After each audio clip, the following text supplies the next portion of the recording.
When we look at the night sky, we see millions of shining lights. Each one is a star.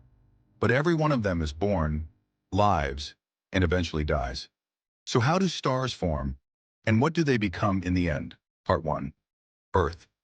The story of a star begins in massive clouds of gas and dust deep in space. These are called nebulas. Under gravity's pull, the gas starts to compress, becoming denser, until a star's core is born. Part 2.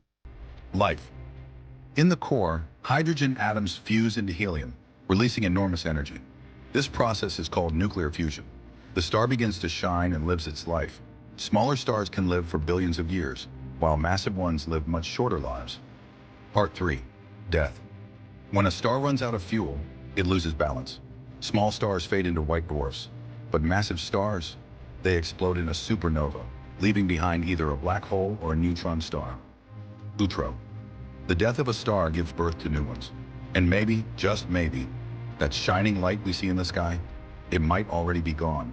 We're just witnessing its path.